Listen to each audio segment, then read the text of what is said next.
France Info.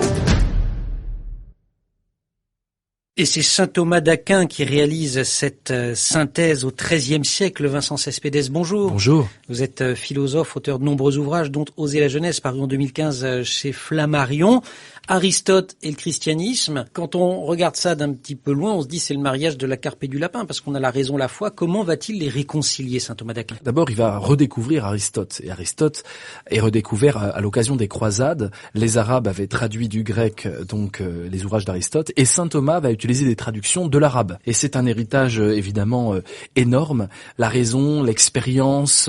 Donc effectivement, ça entre en contradiction. Et lui, au lieu de choisir l'une pour l'autre, il va choisir les vérités de la raison et les vérités de la foi ensemble. Il affirme que la raison, elle n'est pas sans lien, c'est une lumière naturelle en quelque sorte, dit-il. Voilà. Lumière naturelle, donc un petit peu divine quand même. Oui, lumière naturelle qui procède de Dieu. En fait, la raison pour saint Thomas illumine l'esprit humain et soutient donc l'autorité de la foi. La foi apporte des vérités qui sont inaccessibles à la raison, mais la raison peut conforter ces vérités, ne pas les démontrer mais les conforter en expliquant le contenu de l'enseignement de la foi.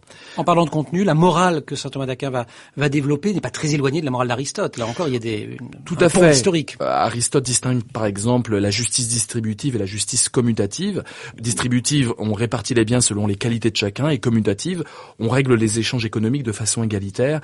Et puis on va parler même du thomisme, quand vous avez Thomas, le thomisme. Voilà, saint Thomas, le thomisme qui va devenir la doctrine officielle de l'Église catholique et régner pendant longtemps. Vincent Cespedes, signalé parmi vos ouvrages Oser la jeunesse. La jeunesse, est-ce qu'elle est thomiste aujourd'hui ? Est-ce qu'elle essaye de faire la synthèse entre la foi et la raison ? Oui, sauf que le marché de la foi est grand, vaste, et qu'elle peut se perdre avec des marchands de sable qui l'endorment.